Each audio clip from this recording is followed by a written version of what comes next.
네, 우리가 지난번에 예수님께서 내 말이 너희 안에 거하면 진리를 알게 될 것이고 진리가 너희를 자유하게 할 것이라는 말씀을 우리가 중심으로 살펴보았습니다. 오늘은 이제 그 말씀을 하신 다음에 일어난 그 유대인들의 반응에서부터 시작을 할 겁니다. 조금 전까지 유대인들은 예수님을 믿는다고 고백을 했었어요. 그런데 예수님께서 이 진리가 너희를 자유하게 할 것이라는 말씀을 하시자마자 유대인들의 반응이 아주 급격하게 바뀌었습니다. 이들은 예수님이 하시는 말씀 가운데서 무엇인가를 알아차렸는데요. 그것이 뭐냐면 너희들이 자유자가 아니다 하는 그런 부분이었어요. 34절에 그들이 예수님께 대답하여 이르되 33절에 우리가 자유롭게 된다고 말을 하는 것이 옳지 않다고 이야기를 합니다.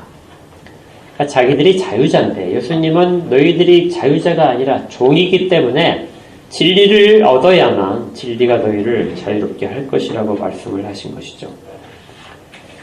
이 부분에서 유대인들이 즉각적으로 반발을 한 것을 보게 되면 그들 가운데 어떤 것이 가시와 같은 역할을 하고 있었다는 것을 알 수 있습니다. 우리가 사람들과 대화를 할 때도 그런 부분이 있어요. 평소에 잘 대화가 이루어지다가 어떤 말을 듣게 되게 되면 그 사람이 갑자기 아주 격한 반발을 일으키는 그런 구석이 언제나 있습니다. 우리 모두에게 있어요. 심리적인 상처가 약한 부분들이 한 곳에 몰린다고 하더라고요. 찾아보니까. 그리고 그렇게 몰려있는 부분을, 집중되어 있는 부분을 컴플렉스라고 이야기한다고 합니다. 우리말로 하게 되면 그냥 가시가 박혀있다. 그런 것이죠. 우리 심리 가운데도 가시가 박혀있다는 거죠. 그걸 건들기 전에는 우리 몸이 전혀 가시가 박혀있다는 것을 모를 수도 있습니다. 그런데 어떻게 그것을 건들면 엄청나게 아픈 고통이 찾아오죠. 그것이 우리가 가졌던 상처들, 우리는 누적된 상처들을 많이 가지고 있는데 그것이 한 곳으로 모여있어 어떤 한 부분에서 가장 강력하게 있는 부분, 그것이 누구에게나 다 있다는 것입니다. 여러분들도 다 경험하시듯이 저도 경험을 하는데 우리는 이런 부분들을 언제나 가지고 있습니다. 예수님이 이 부분을 건드리신 것 같아요. 유대인들에게 그들이 지금 가지고 있던 가시 컴플렉스가 뭐냐면 그들이 자유인이 아니라는 부분입니다. 즉각적으로 그들이 뭐라고 말하면 우리는 아브라함의 자손인데 우리가 어찌 자유가 필요하느냐 하고 즉각적으로 반발을 했습니다. 아브라함의 자손은 언제나 자유인입니다. 아브라함의 자손이란 말 속에 담겨져 있는 가장 중요한 것 중에 하나는 아브라함에게 약속하신 모든 것들을 누리는 거예요. 지난주에도 잠깐 살펴봤지만 지금 이스라엘 백성들은 약속의 땅에 거하고 있습니다. 아브라함에게 약속하신 땅에 그들은 여전히 거하고 있고요. 그들의 성전도 여전히 있습니다. 그리고 그들은 율법을 가지고 있고 율법을 지키면서 어느 때보다도 더 선명하게 분명하게 율법을 지키고 있다고 자랑할 만한 그런 상태였습니다. 그런데 실질적으로는 그들은 그 땅에서 다른 이민족들, 다른 이방인들의 통치 가운데 있는 거죠. 그들은 로마인들의 통치를 받고 있고 그들의 실질적인 지금 왕은 이방인인 헤롯 왕이었습니다.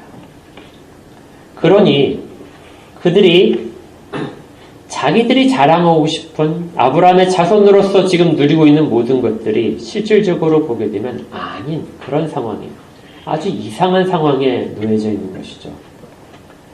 그들은 스스로 자유인이라고 생각하지만 자유가 없는 존재인들. 로마인들이 끌어서 노역을 시키면 어쩔 수 없이 가서 해야 되고 로마의 황제에게도 세금을 바쳐야 되는 그런 상황 속에 있는 것이죠. 그것이 그들에게는 아주 깊이 쌓여있는 것입니다. 그리고 주님은 그것을 일부러 진리가 너희를 자유하게 하리라는 이 말씀을 통해서 그들을 건드리신 것 같습니다. 그리고 이렇게 건드리심으로 말미암아 그들 가운데 가장 드러내기 싫고 인정하기 싫었던 부분이 이제 표면으로 올라오게 됩니다. 우리가 이 부분에서 오늘 좀 집중할 필요가 있어요. 우리는 예수를 믿되 예수님께서 우리 가운데 어떤 그 가시적인 부분은 건드리시지 않았으면 좋겠다고 생각을 하고 있을지 몰라요. 하나님이 우리를 사랑을 하시되 사랑을 하시는 방법을 그 상처 있는 컴플렉스 부분을 아주 두껍게 보호를 하시고 그것이 우리에게 전혀 자극이 안 되도록 그렇게 하시는 방법으로서 하나님이 우리를 보호하신다. 이렇게 생각을 하고 싶어하는 경향이 있습니다. 그래서 우리는 위로가 필요하고 하나님의 상처를 덮어주심이 필요하다고 인정을 하지만 그 상처를 하나님이 건드리신다면 정말 만약에 하나님이 그것을 건드리신다면 거기에 대해서는 하나님께 반발할 수도 있어요. 실질적으로 많은 사람들이 예수를 떠나는 이유 중에 하나가 그런 부분에 대한 것일 수도 있습니다. 그런데 하나님은 우리로 하여금 하나님을 더 깊이 알게 하고 하나님께 더 깊이 더 굳게 의지하게 만들기 위해서 종종 그 부분을 건드리십니다. 그리고 그 부분을 건드리는 것이 하나님 우리에게 주시는 복이라는 것을 깨달아 알아야 돼요. 그걸 통해야만 우리는 하나님과의 거리가 굳건하게 그 사이에 가로막혀 있는 굳건한 껍질들이 벗겨지고 우리의 가장 신실한 부분으로 순전한 부분으로 하나님 앞에 설 수 있습니다.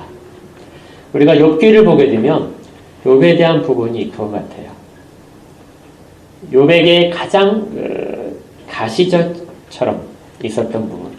그가 신앙생활을 열심히 하고 있지만 밖으로 드러나지 않지만 그에게 있었던 부분. 자기는 하나님으로부터 버려질 수도 있다.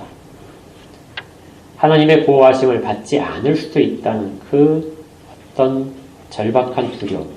이런 부분을 하나님은 실질적으로 건드시는 것이죠. 그리고 이걸 넘어설 때 그리고 실제적으로 하나님이 그걸 넘게 만드시지만 그렇게 넘어설 때 우리는 또 다른 하나님과의 새로운 관계 속에 들어갈 수 있을 것입니다. 주님은 지금 이스라엘 백성들에게 자기를 믿는다고 하는 백성들에게 너희들이 과연 믿고 있는 것이 얼마나 표면적이고 껍질 속에 있는지 그리고 그것을 하나님의 껍질을 파괴하고 그들의 실체를 드러내시는 일들을 지금 하고 계시는 것입니다. 이 과정에 이제 아브라함의 이름이 등장을 하는 겁니다. 이 복음서에 보게 되면 아브라함의 이름이 잘 나타나지 않아요. 많이 나타난 그 성경이 마태복음이고 요한복음입니다. 그런데 좀 관점이 다릅니다. 마태복음은 아브라함의 자손으로서 메시아가 오신다. 예수 그리스도께서 아브라함의 자손으로 오셨다는 부분을 아주 강조를 해요. 1장의 족보에서 그 부분이 분명하게 나타나 있습니다. 약속된 아브라함의 자손으로서의 메시아가 오셨다는 것이죠. 근데 요한복음은 좀 관점이 달라요. 요한복음은 예수님께서 먼저 이것을 선언하시지 않고 유대인의 입에서 먼저 아브라함에 대한 이야기가 나옵니다. 우리는 아브라함의 자손이다. 그렇게 하자 예수님께서 그것이 얼마나 잘못된 개념인지를 깨트림으로써 예수님이 아브라함과 비교가 되고 그리고 아브라함보다 훨씬 더 크신 분임을 나타내고 계십니다. 이 아브라함의 자손이라는 것이 유대인들이 가졌던 마지막 저항선인 것을 알 수 있어요. 자유자가 아닌 자유자의 반대는 종입니다. 예수님께서 너희들이 종이라고 말씀을 하시는 그 부분에 있어서 우리는 아브라함의 자손인데 어떻게 우리를 종이라고 하느냐 하는 그것으로 반발을 하고 있는 것이죠. 왜 이렇게 이들의 반발이 심하냐면 이것을 잃으면 유대인들은 모든 것을 잃기 때문입니다. 아브라함의 이름이 주는 것은 이스라엘 가운데 임하신 하나님의 모든 은혜를 상징해요. 아브라함의 하나님은 땅을 주기로 약속을 하셨고 지금 받은 땅은 아브라함에게 약속하신 땅입니다. 하나님은 이스라엘 백성들을 아브라함 속에서 택하셨고 아브라함 안에서 태어나게 하시고 그 약속이 이어지게 하셨습니다. 그래서 아브라함을 빼고는 이스라엘 유대인들의 정체성은 표현될 수가 없어요. 신명기 7장 12절부터 이런 말씀이 있어요. 너희가 이 모든 법도를 듣고 지켜 행하면 내 하나님 여호와께서 내 조상들에게 맹세하신 언약을 지켜 내게 인애를 베푸실 것이라. 곧 너를 사랑하시고 복을 주사 너를 번성하게 하시되 내게 주리라고 내 조상들에게 맹세하신 땅에서 내 소생에게 은혜를 베푸시며 내 토지 소산과 곡식과 포도주와 기름을 풍성하게 하시고 내 소와 양을 번식하게 하시리라. 내 조상들에게 맹세하신 그 언약 때문에, 그것 때문에 이스라엘 백성들은 현재 누리고 있는 것이죠. 현재 땅을 받고 있는 것이고 땅의 소산들이 풍성하게 되고 있는 것이고 율법을 받은 것입니다. 그리고 그 가운데서 하나님의 긍휼하신 하나님의 사랑을 겪고 있는 것이죠. 만약에 아브라함의 자손이라는 것이 부인이 된다면 그러면 그들은 이 땅과 지금 살고 있는 땅과 아무런 관계가 없는 자입니다. 하나님이 그들에게 맹세하신 그 모든 복에 대한 것도 그들 자신과는 아무 관계가 없는 것이고요. 율법조차도 아무 관계가 없는 사람으로 들고 노는 것이죠. 유대인들이 태어난 지 8일 만에 할 일을 행함으로 말미암아 이 특권을 모든 사람들이 누리게 만들었습니다. 그런데 이것이 없다면, 할례받지 않은 자와 동일해진다면 언약과 관계가 없고 아브라함의 자손이 되지 못하는 것이죠. 이스라엘 백성들도 종이 될 수는 있었습니다. 그러나 그들은 영원히 종이 되지 못해요. 그들은 7년마다 안식년이 될 때마다 이전에 자기가 다른 사람에게 빚을 져서 종이 된 상태에서 풀려나도록 하나님께서 그렇게 정하셨습니다. 그러니 종이라는 말은 아주 심한 모욕적인 말이 되는 것이죠. 그런데 이 종에 대한 반대말이 자유인이기도 하지만 또 다른 말을 주님이 사용을 하십니다. 그것이 뭐냐면 35절인데요. 종은 영원히 집에 거하지 못하되 아들은 영원히 거한다. 그러니까 종과 반대되는 말이 자유자인 것처럼 보였지만 실질적으로는 종과 반대되는 말은 아들이라는 단어입니다.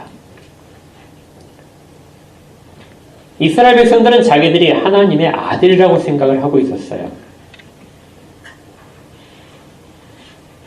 그래서 41절에 보니까 이스라엘 백성들이 이렇게 대답하는 부분이 있어요. 너희는 너희 아비가 행한 일들을 하는도다 대답하되 우리가 음란한 데서 나지 아니하였고 아버지는 한 분뿐이시니 곧 하나님이시니라.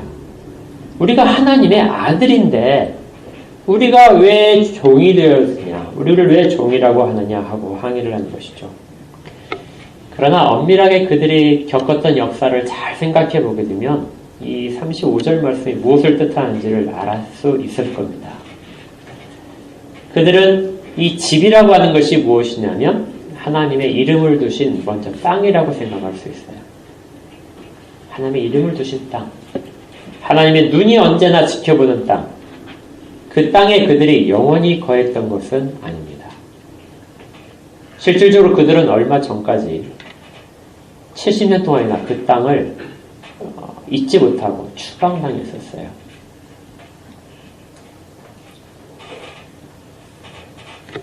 집에서 쫓겨나는 것은 아들이 아니라 종만 쫓겨나는 것이죠. 아들은 언제나 그곳에 있습니다. 아들은 스스로 나갈 뿐이지 가출을 하지 추방당하지는 않아요. 근데 이스라엘 백성들은 그 땅에서 추방당한 적이 있습니다. 그러니 땅을 차지할 수 없는 그런 신분이 자기들이 아들이 아니라 종이라는 것을 깨달을 수 있어야 돼요. 또 종은 팔려가게 됩니다. 팔려가게 되면 이전에 그들이 살았던 집과는 아무 관계가 없게 돼요. 그들은 하나님께서 이방 가운데 넘겨주실 때 아무런 저항하지 못하고 아무런 권리를 내세우지 못하고 그저 쫓겨갈 뿐입니다. 또 하나 이 집과 관련돼서 그들이 종된 것이 아들이 아니고 종된 것이 드러날 수 있는 것은 하나님의 집을 성전이라고 볼 때도 그렇습니다. 유대인들이 성전을 가지고 있고 그 성전에 가다 언제나 하나님께 제사를 드릴 수 있다고 생각을 했지만 실질적으로는 그것은 매우 어려운 일이었어요. 유대인들이 율법을 지키지 않거나 아니면 율법에서 정해져 있는 그것들 때문에 부정하게 되었을 때 유대인들은 성전에 들어갈 수가 없었습니다. 자기가 하나님께 제사를 드리고 싶어도 율법을 범한 상태에서 부정해진 상태에서는 7일 동안이나 하나님 앞에 갈 수가 없었어요. 하나님 앞에 갈 뿐만이 아니라 이스라엘 백성들이 살고 있는 그 성 안에 들어갈 수도 없었습니다. 아들이라면 그것과 관계없이 아버지의 집에 언제나 들어가죠. 아들이 손이 더러워졌다고 해서 아버지의 집에 못 들어가고 문 밖에서 7일 동안이나 있는 일은 없습니다. 그러나 유대인들은 하나님의 집에, 하나님의 성에 이스라엘 백성들 가운데 들어가지 못하고 7일 동안이나 깨끗해지는 예식을 통해서만 갈 수 있었어요. 이것은 그들이 아들이 아니라는 증거였습니다. 또 더 심할 경우에는 그 땅에 머물 수도 없었어요. 하나님의 약속의 땅에도 머물 수 없는 상태. 그것이 이스라엘 백성들의 실체였던 것이죠. 이걸 통해서 그들이 우리는 아들이 아니구나. 하나님을 아버지라고 부르지만 실질적으로 아들이 누릴 수 있는 모든 것들을 누리지 못하는 상태구나. 우리는 일시적으로 아들과 같은 대접을 받지만 실질적으로는 종인 상태구나 하는 것을 깨달았어야 됩니다. 그리고 그렇게 종된 것을 깨달았다면 언젠가는 자유롭게 될 것이라는 소망을 품어야 되겠죠. 칼빈은 이 부분을 해석하면서 우리가 귀담아 들을 만한 해석을 한 가지를 해줍니다. 그것이 뭐냐면 이 구절이 주인께서 말씀하실 때 이스마엘과 이삭에 대한 이야기였다. 유대인들은 실체 대신에 허영의 가면을 쓰고 있었다. 자기들이 아들이고 모든 것들을 다 가지고 있다고 생각을 하고 있다는 거죠. 유대인들이 자신들을 아브라함의 자손이라고 말하는 것은 가면에 불과했다.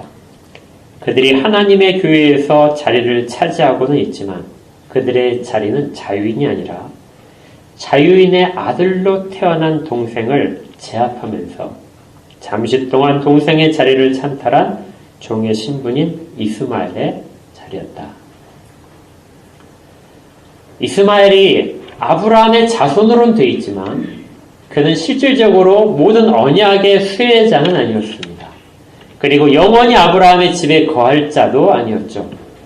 그리고 그들은 쫓겨나야 됩니다. 그래서 그들이 종인 것이죠.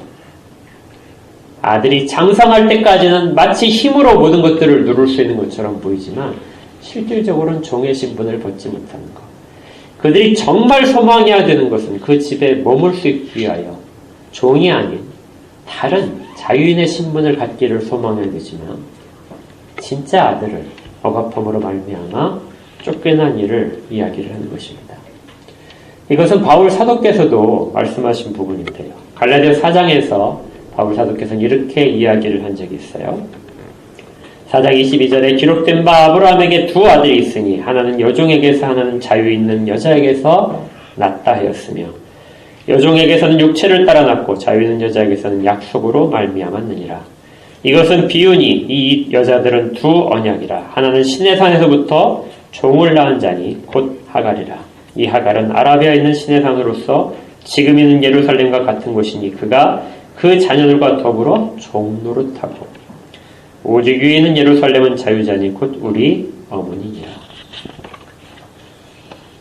이스마엘은 하갈이 낳은 아브라함의 자손이지만 혈연적인 그런 것에 묶여있는 그런 지경에 그친다는 것이죠. 실제적으로 위에 있는 예루살렘에 속한 자유인들, 아브라함의 자손들, 실제적인 자손들은 이삭을 통해서 낳는 자손 가운데 어떤 특별한 사람들이란 겁니다.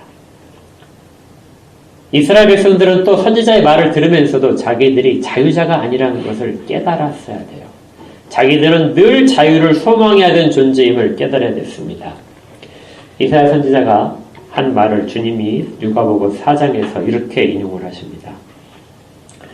선지자 이사야의 글을 드리거늘 책을 펴서 이렇게 기록된 자를 찾으시니 곧 주의 성령이 내게 임하셨으니 이는 가난한 자에게 복음을 전하게 하시려고 내게 기름을 부으시고 나를 보내사 포로된 자에게 자유를 눈먼 자에게 다시 보게 함을 전파하며 눌린 자를 자유롭게 하고 주의 은혜의 해를 전파하게 하려 하심이라 하였더라.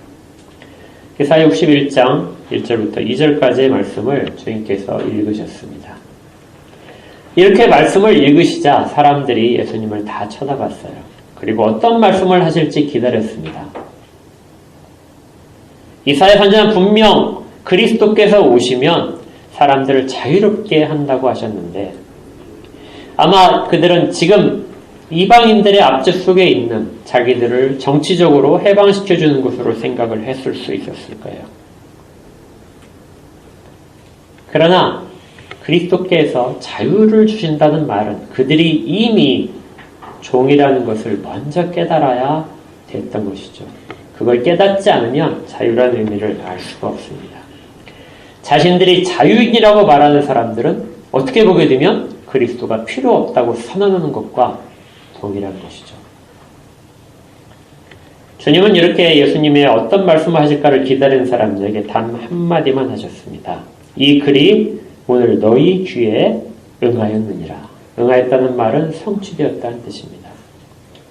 내가 너희에게 진리를 선포하고 진리를 통하여 너희를 자유롭게 한다. 이사야 선지자가 그렇게 예언했던 그것이 내가 지금 이루고 있는 일이다.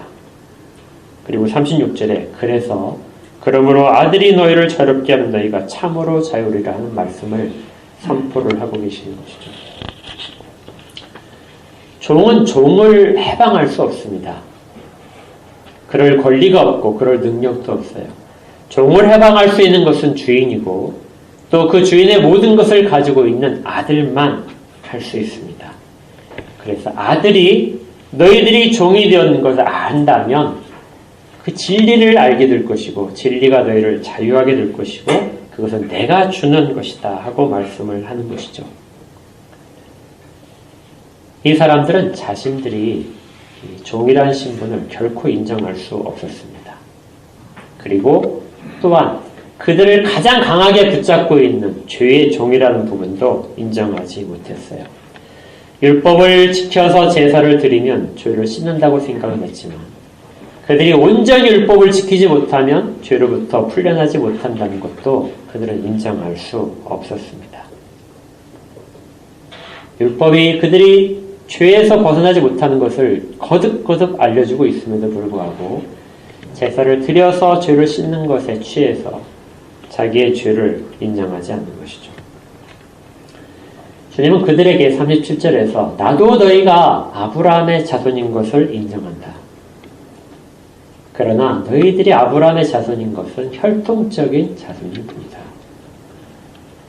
너희들은 혈통적인 것의 상속자일 수는 있지만 영적인 것의 상속자, 참다운 이스라엘의 자손은 아니라고 말씀하십니다. 그리고 그것을 가져다 주는 주님이 아브라함의 약속된 모든 복에 이미 선언되어 있었고 지금 가져오시는 것을 그들이 믿기를 촉구하십니다.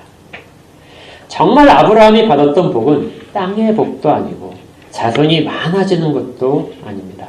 그 땅에서 이스라엘 백성들이 풍요하게 되는 것도 아브라함이 받았던 본질적인 복은 아니었어요. 정말 본질적인 복. 하나님께서 아브라함에게 약속하셨던 가장 본질적인 복은 창세기 26장 4절에 나타납니다. 창세기 26장 4절에 이렇게 되어 있어요. 내 자손을 하늘의 별과 같이 번성하게 하며 이 모든 땅을 내 자손에게 주리니 내 자손으로 말미암아 천하 만민이 복을 받으리라. 여기에서 이 자손이란 말이 다 동일하게 번역이 되어 있는데요. 거기에서 모든 아브라함에게 하나님께서 자손에 대한 약속을 하실 때 모든 단어들이 복수로 되어 있어요. 내 자손들을 많게 할 것이고 내 자손들에게 이 땅을 주게 할 것이다. 그런데요, 유일하게 딱 한 곳만 단수로 써 있습니다. 내 자손으로 말미암아 천하 만민이 복을 받으리라. 요 자손이란 말만 단수예요. 그러니까 한 사람, 너희 자손 가운데 오는 단 한 사람이 천하 만민에게 복을 준다는 것이죠. 유대인이라서 복을 주는 것이 아니라 유대인들이 모든 곳에 가서 탈무드를 아무리 사람들에게 잘 가르치고 지혜롭게 말한다 할지라도 그것은 한 사람이 주는 것이 아닙니다. 그리고 천하 만민을 복을 받게 하지 못해요. 그들이 장사를 잘해서 많은 부를 쌓고 사람들을 구제한다 할지라도 천하 만민이 복을 받을 수는 없어요. 단 한 사람, 내 자손 가운데 단 한 사람만이 천하 만민에게 복을 줄 거라는 것이죠. 아브라함이 받았던 복은, 가장 큰 복은 이것이었습니다. 바울 사도께서도 이 부분을 그대로 인용을 해요. 갈라디아 3장에서 이렇게 되어 있습니다. 3장 14절부터 보면은요. 이는 그리스도 예수 안에서 아브라함의 복이 이방인에게 미치게 하고 또 우리로 하여금 믿음으로 말미암아 성령의 약속을 받게 하려 함이라. 형제들아 내가 사람의 예대로 말하노니 사람의 언약이라도 정한 후에는 아무도 패하거나 더하거나 하지 못하느니라. 이 약속들은 아브라함과 그 자손에게 말씀하신 것인데 여럿을 가리켜 그 자손들이라 하지 아니하시고 오직 한 사람을 가리켜 내 자손이라 하셨으니 곧 그리스도라. 사도께서 창세기 26장에 있는 하나님의 말씀을 그대로 받아들이며 이것이 곧 그리스도라는 것을 사람들에게 아주 강조해서 이야기했습니다. 자손들이 되는 것이 하나님이 주시는 복을 누리는 것이 아니라 한 자손을 통하여 누리는 것이 실질적인 복이라는 것이죠. 천하 만민 가운데 유대인도 역시 마찬가지로 포함되어야 됩니다. 유대인들이 아브라함의 자손이기 때문에 당연히 태어나면서부터 누리게 되는 그런 권리로서의 하나님의 모든 복이 아니라 아브라함의 자손으로 오시는 한 인물, 그 인물이 가져다 주는 복, 그리고 그 한 사람이 가져다 주는 모든 자유함, 그걸 누릴 때만 그들은 자신들도 복을 누리게 되는 것이죠.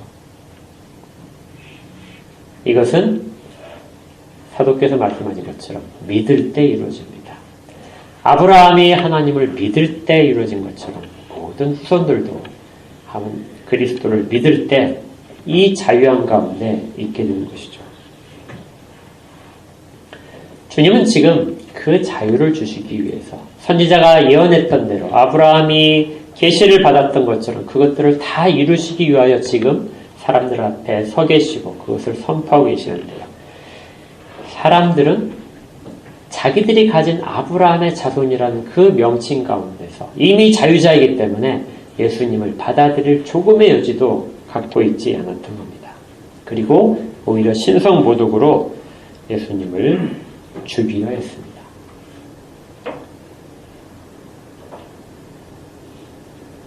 그리스도의 말씀을 받을 수 없다면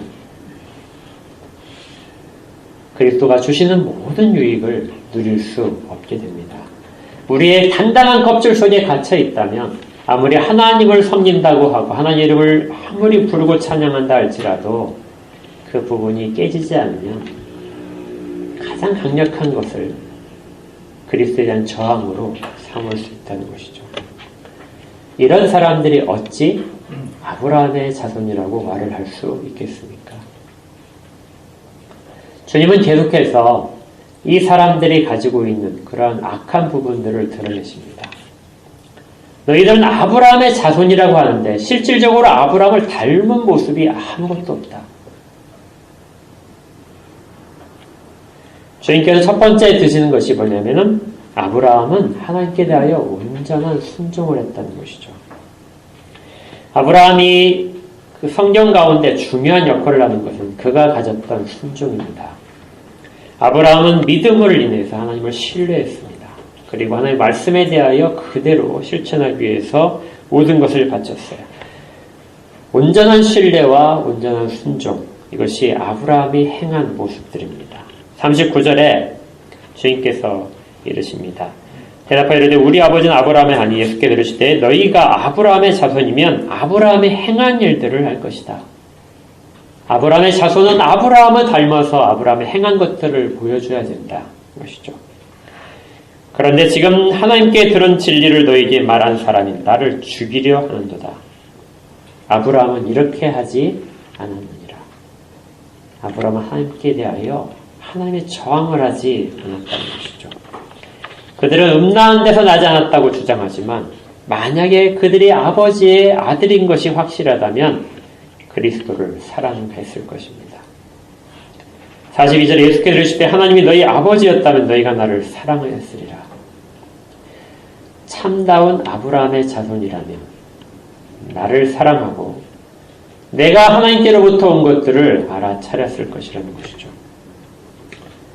우리는 이 말씀들을 통해서 아무리 행위적으로 고결함을 자랑한다 할지라도, 아무리 지식적으로 많은 것을 가지고 있다 할지라도, 그리고 심리적인 자존심이 아주 강하다 할지라도 실질적으로 주님의 말씀을 따르려 하지 않는다면, 주님을 온전히 신뢰하지 않고 인정을 하지 않는다면 마귀의 자식일 뿐이라는 것입니다.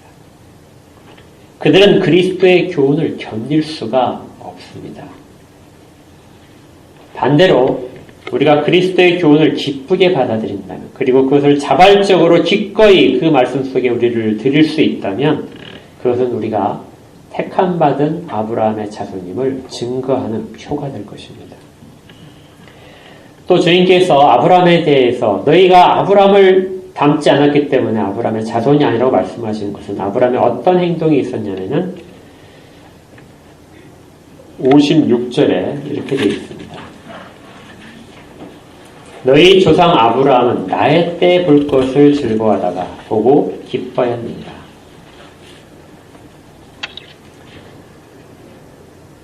아브라함은 그리스도의 때를 볼 것을 기다렸다는 것이죠. 그리고 그걸 즐거움 가운데서, 소망 가운데서 기다렸다는 것입니다. 이것이 언제였는가 좀 해석하기가 아주 어렵지만요. 아브라함이 이삭을 하나님께서 주시겠다고 약속하실 때, 그때 이삭을 주시겠다는 하나님의 약속을 받으면서 즐거워했다고 생각할 수 있습니다. 아브라함의 가장 중요한 소원하는 것이 있다면 자손이었어요. 모든 것들 하나님이 주시되 아브라함의 자손을 통하여, 자식을 통하여 주시겠다고 약속이기 때문에 자식을 갖는 것이 가장 큰 소망이었습니다. 그런데 하나님이 주시겠다고 약속하셨어요. 이때 아브라함과 사라가 속으로 웃었습니다. 어떻게 보게 되면 좀 황당해서 웃었을 수도 있다고 그렇게 생각이 들 수도 있어요. 그렇지만 성경을 이해하는 많은 학자들은 그때 아브라함이 실질적으로는 이삭을 통하여, 자기 자손을 통하여 태어날 하나님의 약속 가운데서 이어질 그 자손을 기다리는 마음속에 즐거워했다고 이해를 합니다. 아브라함에게 이삭은 단 한 사람, 자기 자신의 자식이 아니라요. 언약을 이어갈, 그리고 나중에 선포되겠지만 그를 통하여 나타날 메시아를 주시겠다는, 그리고 이삭을 통하여 그것을 받아들였다는 것이죠. 그래서 그리스도가 올 때를 기다리고 이삭을 기다리면서 그리스도가 태어날 것을 생각을 했다는 것입니다. 이삭이 태어나면 그리스도가 태어날 것에 대한 확실한 증거를 갖기 때문이죠. 그래서 아브라함은 즐거워했다 이렇게 봅니다. 그리고 태어나서 이삭이 태어나는 걸 보자 아브라함은 매우 기뻐했다고 되어 있습니다. 이것을 주님께서는 나의 때를 보고 기뻐했다 이렇게 말씀하시는 거죠. 물론 다른 이해도 있습니다. 여기에 좀 주목할 만한 그 이해는요.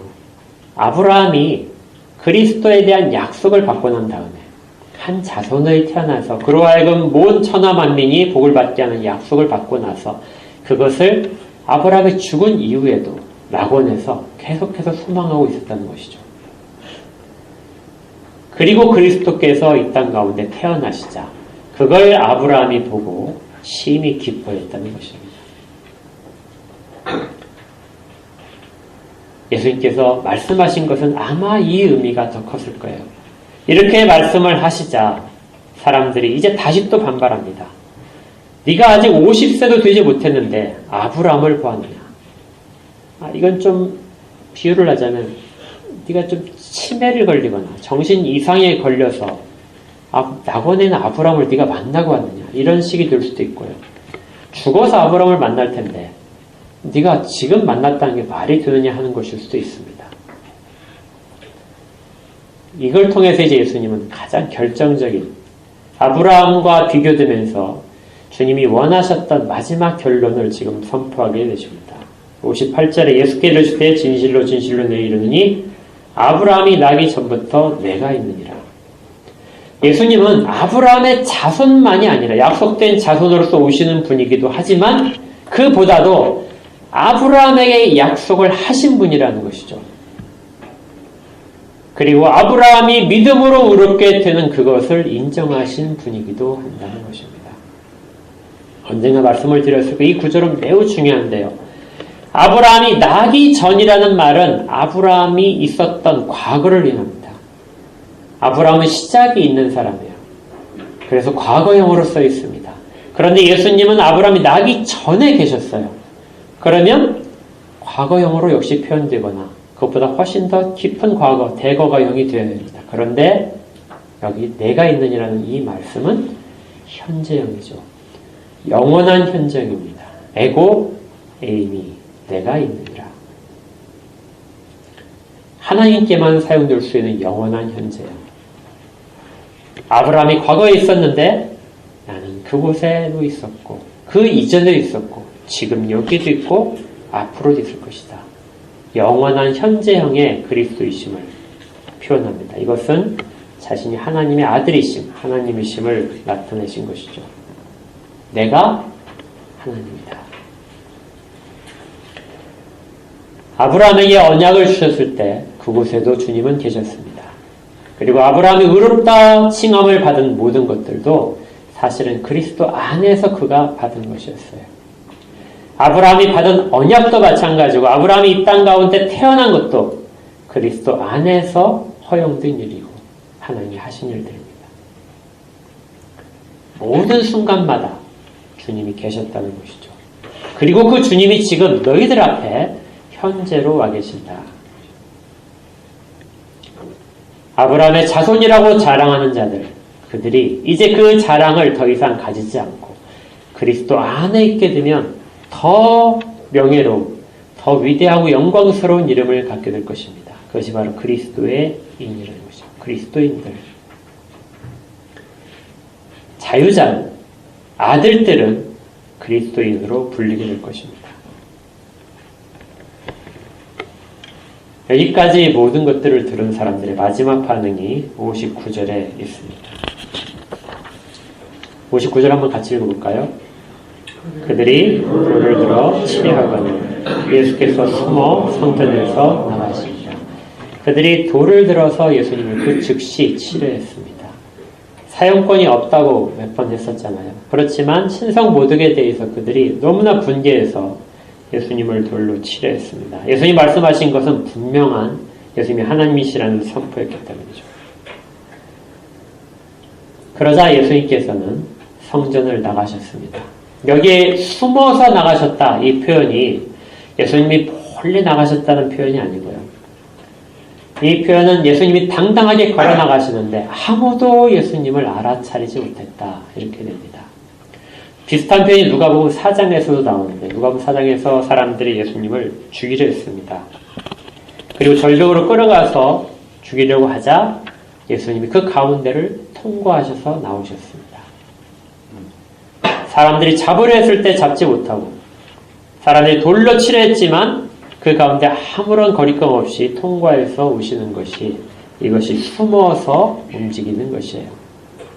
주님은 비겁하게 숨지 않으셨습니다. 하나님이 사람들의 눈에 예수님이 보이지 않게 하신 것이죠.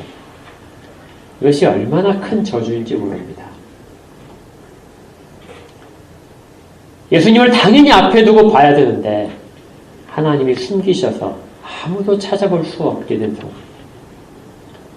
그리고 더군다나 이렇게 안타까운 상황 끝에 예수님은 성전을 나가셨어요. 우리가 지금까지 살펴본 것이 상당히 긴 시간 동안 살펴본 것이 초막절에 예수님이 예루살렘에 올라가셔서 성전에서 말씀하시는 것부터 시작됐었습니다. 예수님은 그 성전에서 내가 초막절에 너희들이 그 밝혀놓고 있는 횃불, 그걸 통하여 메시아를 기다리고 있던 그 상징인 그 빛이 나다. 내가 너희 가운데 너희들이 그렇게 스가랴 선지자가 했던 말씀에 의지해서 기다리고 있던 메시아가 나다고 선포하셨었죠. 또 6월절에 그들이 실로암 목가에서 기로운 물을 가지고 제단에 부으면서 그리스도께서 오시기를, 성전에서 그래서 물이 흘러나오기를, 생명의 강물이 흘러나오기를 소망했던 그 생물의 강, 그것을 주는 자가 바로 나다 하고 선포하셨죠. 그러나 사람들은 그것을 전혀 받지 않은 것입니다. 그리스도께서 성전에 오셨지만 사람들이 받지 않으시자 스가랴서의 또 다른 예언처럼 예수님은 성전을 떠나신 것이죠. 사람들은 전혀 깨달을 수 없었을 것입니다. 다음 해가 되게 되면 또다시 횃불을 들 것이고 또다시 물을 길어다 제단에다 부을 것입니다. 자기들이 예수를 돌로 치려 했다는 사실은 전혀 모른 채로요. 그들에게는 여전히 성전이 있고 여전히 율법이 있고 여전히 아브라함의 자손이라는 자존심이 있습니다. 그런데 그곳에 가장 중요한 하나님이신 예수 그리스도는 함께 하시지 않는 것이죠. 그런데 예수님께서는 그곳을 떠나신 이후에 감사하게도 다시 우리 가운데로 찾아오셨습니다. 그들은 떠나셨지만 혈통적으로 종되었던 아브라함의 자손들은 떠나셨지만 믿음으로 아브라함의 자손 가운데 있는 우리들에게 찾아오셨죠. 그리스도의 영이 우리 가운데 오셨습니다. 그리고 우리 가운데 성전으로서 가운데 계시죠. 그래서 우리는 진리의 빛들, 생명의 빛을 가지고 있는 겁니다. 그리고 또한 우리 가운데 생수의 강이 흘러서 나오게 되는 것이죠. 예수님은 더 이상 우리 가운데 숨겨져 있지 않습니다. 숨어서 가시지도 않고 떠나시지도 않습니다. 우리를 세상의 빛으로 하고 우리를 통해서 생수가 흘러나가기를 그렇게 간구하시는 것이죠.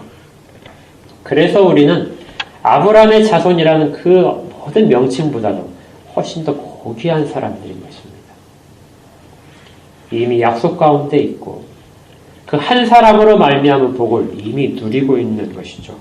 그렇다면 우리가 어떤 부분이 우리에게 있는지를 점검해야 됩니다. 과연 아브라함이 행했던 것처럼 우리가 정말 아브라함의 영적인 자손이라는 것을, 믿음의 자손이라는 것을 밝힐 수 있다면 아브라함 행하는 것처럼 행하고 있어야 되는 것이죠. 주님의 말씀에 대해서 온전히 신뢰를 하고 있는지, 그리고 그 말씀에 순종을 하고 있는지, 예수 그리스도만이 우리에게 자유를 주실 수 있다고 하는 그 모든 진리에 대해서 우리가 그걸 확고하게 붙잡고 있는지요. 그리고 하나님이 기뻐하시는 것을 우리가 바라보고 있는지, 주님이 이 땅 가운데 다시 오실 일에 대해서 우리가 소망을 가지고 있는지,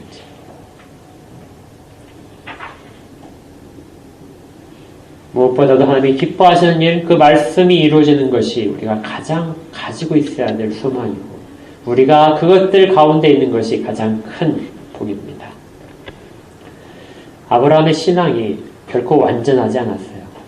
그러나 그 시대에 주어진 모든 계시 속에서 그는 완전한 믿음을 가졌습니다. 우리는 더 확실한 계시를 갖고 있고 더 확실한 믿음을 가질 것을 요구당합니다. 주님은 그것을 원하세요. 그리고 우리는 지금 그것을 보여드릴 수 있습니다. 우리의 소망은 예수 그리스도시죠. 우리의 모든 유익한 것들은 예수 그리스도만 우리에게 주실 수 있게 됩니다. 그리고 장차 올 세상 가운데 우리가 지금 누리는 모든 복락보다도 훨씬 더 큰 복락들이 주어질 것 또한 소망하며 있습니다. 우리는 그것을 소망하며 이 잠깐의 시간 동안 이 세상을 살아가는 것이죠. 그러면서도 우리가 누릴 수 있는 최고의 기쁨을 맛보며 살아가고 있습니다. 아브라함의 자손이라는 그 사람들이 가졌던 그 컴플렉스, 그것은 그들이 실질적으로 하지 못했기 때문에, 그들이 실질적으로는 종이기 때문에 그들 가운데 아주 깊은 상처로 남아있는 것이죠. 우리에게는 이것이 상처가 아닙니다. 우리는 정말 자랑스러운 것이고요. 우리에게 가장 소중한 보화들입니다.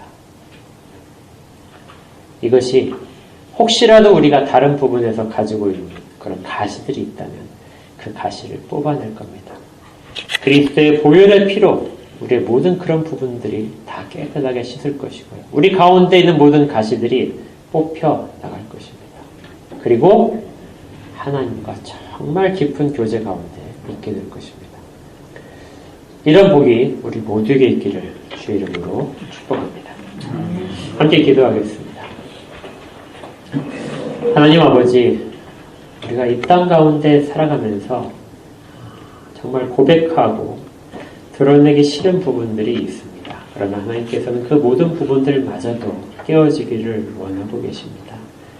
유대인들이 아브라함의 자손이라는 호칭 속에서 자기들을 보호하고 있었다면 얼마나 그것이 허황된 것인지를 주님이 깨뜨려 주셨고, 그리고 주님께 나오기를 그렇게 말씀하셨습니다. 그걸 거부한 자들처럼 어리석은 자들이 되지 않게 하옵소서. 거부하는 자들이 마귀의 자식이었던 것을 알게 됩니다. 저희들은 이미 하나님의 자녀임을 고백하며 주께서 주시는 모든 복락과 자유를 누립니다. 그리고 소망합니다. 우리에게 주신 이 자랑스러움이 일평생 있게 하시고 우리의 모든 부족함을 덮을 수 있도록 주께서 역사하여 주시옵소서.